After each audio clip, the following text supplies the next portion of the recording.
Hi, folks. It's Jason Wampler. It's 12:03 in the afternoon, so 3 minutes past noon. Hey, folks. I'm applying for several things. I'm applying for a paycheck protection program loan for the business. I'm applying. I'm working a case with an attorney. His name is Dan Kim. For a settlement out of an accident I was in that was not my fault, a rear-end collision that totaled my vehicle. I'm working on some other sources of income right now, and I got to tell you, if you don't stay on top of the loan process, the people who are giving you the loan or getting the money, they need to be informed of your status pretty much once a week. That needs to be updated once a week. If you're applying for something like Social Security disability, you have to call these guys at least once or twice a week, every single week, to find out exactly what else they need. Because if you don't service your own loan, they're not going to do it for you. I'm working with a company called Citizens Disability. I am applying for disability because I have 4 different mental disorders. However, every time I call them, it's that they need something else or there's something else. So I'm not mad about it. I'm actually very relieved. I find that if I call them at least once or twice a week, there's something new that speeds up and hurries up the process. I'm working with Daniel Kim on that accident settlement. He's a good man. He works out of Costa Mesa. I don't need to hustle that much with him. If they need something, they'll call me. I'm also working on a paycheck protection loan with U.S. Bank. It's kind of rough going right now. I think U.S. Bank is one of those banks. They're a little too small for their britches. Their reach may exceed their grasp. I have a real hard time getting a hold of them and contacting them. I'm expecting a call, but I'm going to keep today's I'm going to keep today's advice on, drum roll please, DIMESTORE Psychology real quick. Hey guys, if you want something out of life, you got to make a plan of action. Nobody plans to fail, they fail to plan. So, what do you want out of life? What are your talents? What are your passions? What are your aspirations? What are your what are things that you're very interested in doing for work? Because everybody has to work, even myself. And then what are your goals out of life? What do you want to change about the world or the community you live in? Well, guys, you can commit things to memory, that's fine, but, good old-fashioned pen and paper works best. Write down your weekly schedule of events and activities. Write down a set of goals, 1, 2, 3, possibly personal, spiritual, work, or educational goals. So you have educational goals, work goals, intrinsic value or spiritual goals, and then personal goals. Like me, I need to lose about 30 pounds because I got the Buddha belly. We're turning into the raunchy pot, so I'm gut got no butt. So anyway, hold on, I have to pause this video for a sec. Okay, and we're back. I hope you guys can hear me. I got the volume turned all the way up. It's not working. Anyway, listen, if you want stuff out of life, you got to make a plan of action. Don't just, notes on your phone, then change phones and you lose that information. Get an actual notebook, a school book or a notebook that like a diary or something. Write your passwords down. Write your goals, your priorities, your values, and your scale of events down with pen and paper. Just actual pen and paper. Treat this book like it was a book that contained all your life's valuable secrets in it, and all your passwords, all your vital information, etc., etc., etc. Keep this book with you and just maybe have it leather bound or put it in an expensive type of diary book and set it aside. Now, when you make goals, set plans to attain, you can accomplish goals in very, very small steps, not big ones, because big ones are expensive and time consuming and can be risky, but baby steps. Another thing, you got to be very, very. Now I'm on my other phone. Okay. You're going to hear that every once in a while because I have to do 2 things at once. It's called multitasking, which is another bit of advice. Yeah, you have to multitask too. I'm self-employed. I'm in the aerospace business. I design and build sounding rockets, Paradop class sounding rockets, and HAMR class sounding rockets. Those are interesting high-altitude meteorological research sounding rockets It only measures wind shear, and they're very unusual the way those rockets are set up. So anyway, but I work 100 hours a week. I have to, because right now it's really hard to make money building cars and then transitioning into the aerospace industry. I haven't made any money building rockets just yet. I used to sell rockets online on eBay, but I wasn't making any money out of it. You're catering to a recreational market. It's finite, it's flooded, et cetera, et cetera. The market pie has been consumed, so I kind of got out of that. But I've done some research and determined that sounding rockets are on the rise. Not many people build them inexpensively. I offer a relatively inexpensive surface in that regard. So you make a plan of action, you hustle in baby steps to accomplish those steps to get to your goals, and you're consistent, you're daily consistent. That's your third bit of advice. Fourth bit of advice, multitask, learn how to do two things at once. Women are really, really skilled at doing that. Men, not much so. Fifth bit of advice, this is an important one, guys. Hey, I really don't understand the relevance or importance of alcohol myself. I never saw a need for it in my life. When I was 16, every time I drank, I had to get drunk. Discovered I'm Irish, Scottish, Norwegian, and German, all 4 nations. They want alcoholism to be an Olympic sport. So I'd say no, but they do. So I come from all 4 white European nations where they think drinking is athletic. It's just, anyway, tell that to an Irishman, you either get punched out or he'll laugh his head off and make you his friend. So self-destructive habits. Smoking is one thing. I don't know what to say about that. I never smoked. I drink a lot of caffeine to keep myself awake, and I work myself like a dog. Be honest with you, since May of 1986, which is about 35 years ago, I have not touched a drop of alcohol. I mean, I tried to sip champagne, couldn't stand the way it tasted. Tried to take a sip of cheap wine, couldn't stand the way it tasted. Tried to drink a beer one time, and I just ended up pouring it out because I didn't like the way it tastes. But folks, now I've got to the point where I hate alcohol so much that I can't stand the way it looks, smells, or tastes. It tastes like urine of the gods. And I don't like that feeling of intoxication and inebriation. I like to be in control of my facilities. The thing is, right now, I need my mind sharp, crisp, and clear, and not under attack by my destructive personal habits. So, so I can function at a very, very high level. I mean, okay, but here's the thing is, you need to be whip sharp. In this society, you got to hustle at the highest level, and you got to work, and you got to keep your mind clear and sharp, and you got to roll, and you got to hustle, and you got to move fast, think fast all over the place. I have to do the same thing. That is less DIMESTORE psychology and very, very valid psychological advice. Keep your mind clear. If you have mental disabilities, seek help. Get the help of a professional psychiatrist, get assessment, start a file, get an ombudsman, a psychiatric ombudsman is somebody who's going to speak in your behalf for psychiatric emergencies where you are incapacitated and you can't speak in your own behalf. So that's what I do. I've been doing that for almost, going on 28 years. I'm on medication that fixes my problems. I tend to come off as manic and eccentric, but you know what? In my opinion, that works for me. So I'm a manic sociopath. I have a double dose of bipolar disorder. I'm OCD and I'm ADHD. And I got to tell you, folks, attention deficit hyperactive disorder, as long as you give that person lots and lots and lots of very, very complicated, intelligent things to do that he or she really enjoys, that it's going to absorb all that mental hyperactivity, and then they're going to be engaged, and they'll turn out to be very, very successful, very intelligent people. Raise them right, and these people with ADHD or manic mania, creative mania, people like this, they're the movers and shakers. They're the Joseph P. Strausses. They're the Henry Fords, or the Thomas Edisons.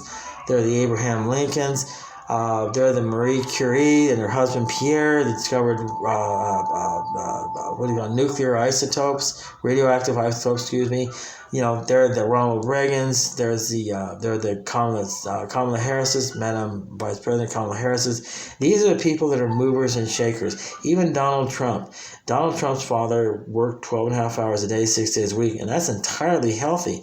Donald Trump is a ball buster. The man is a bulldog. He will not stop. He's not a politician. He's not much of a country leader, but the guy's a mad dog. You get in a room with him and you cross his path, that's it. You disappear. So Donald Trump is like that. He just plows straight forward. He has a vision, he makes a plan, and he executes. Elon Musk is a mover and a shaker. Elon Musk, I changed my mind about him. The man is extremely intelligent and insightful, and I like the guy. Jeff Bezos, well, I mean, he adulterated on his wife, and it cost him half his estate to the tune of billions of dollars. He kind of got what he deserved, but Jeff Bezos is a mover and a shaker.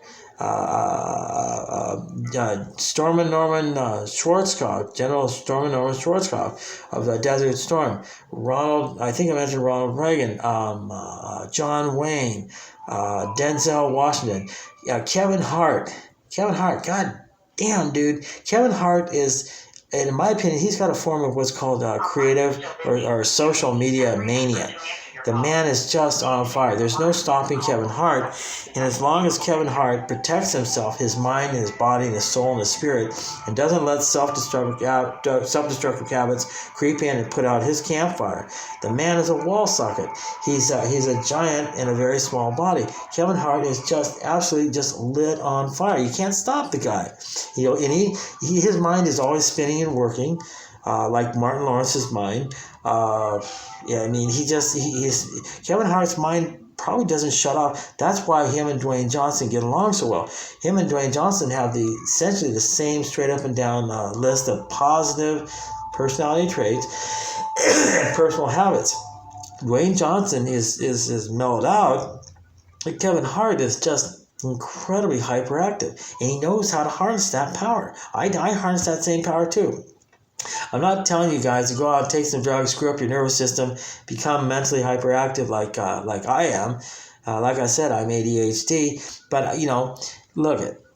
Every problem is an opportunity in disguise. Every handicap is an opportunity to turn around and use it, for you, for your advantage. So stop wallowing in the mud, lying in the gutter, saying, woe is me, I just can't do anything with myself because of this. And stop engaging in self-destructive habits like alcoholism and drug abuse, or sleeping around, and being a sex monger, womanizing, getting boy toys, etc., etc.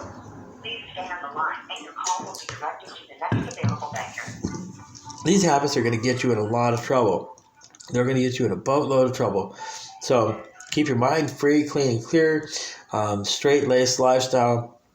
Get a husband or a wife, get a couple of kids, but just stay clear, stay focused. Your body superconducts your own internal energy, your thoughts, your desires, your feelings, your natural talents, your passions. Everything flows through you from your body. Dwayne Johnson, I'm pretty sure he understands that. Anthony Robbins, motivational speaker, he's tapped into that. He's probably very impressed with the examples of Dwayne Johnson, Kevin Hart, and other movers and shakers, people who just know how to make things happen. They view their current circumstances as temporary. We're just, a man or a woman, a woman or man, they're as big as their dreams. Move forward, not backwards. Don't blame your problems on other people, because other people, they don't know you the way you know yourself. And you can overcome. You know how to, you can diagnose yourself and your own problems. You can rise above your own problems. You've identified your own problems. And you know what? Nobody cares about you like God does and like you do. I mean, whoever you think God is. But, I do believe in, technically speaking, I believe in a higher power. But, excuse me. There we go. They gave me a call back when they would be able to talk to me. I've been waiting for 10 minutes. The viewing audience as my witness. This is U.S. Bank. I'm starting to have question marks about these people. So, I can cut them loose too. But I'm taking out that PPP loan through these guys. So I want to maintain a diplomatic relations. But again, guys, I can be a motivational speaker all over the place. But I got to tell you guys, ultimately what Anthony Anthony Robbins, or Tony Robbins is going to tell you, I want to call him Anthony Robbins, Tony Robbins is going to tell you, every other motivational speaker is going to tell you, yes, I'm not a guru. Jason Wampler is not a guru. I'm not going to do it for you. I'm going to tell you how to do it for yourself. I want to give a shout out to my good friend, Don Williams. Hey, Don, Julie, I didn't call you yesterday. I didn't even text you yesterday. Yesterday was Sunday. That was our day to talk. Don, I'm sorry. I kind of, when I say I robbed you, I will call you next Sunday in the morning around 9 a.m. We'll talk for half an hour on the phone. We got to meet up and have coffee and talk together. Don, you're my brother. Don't work yourself to death. You're killing yourself, and you know it. I'm killing myself, but I think it'd make a better looking corpse. But anyway, look, here's the thing, folks. You do it for yourself. You got to reach out and reach in.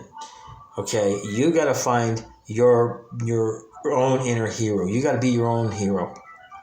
And women want men that are confident. Well, confidence is a result of something deeper inside. So, ladies and gentlemen, I'm going to be here all day. We're at the 15-minute mark, and I got to cut it short.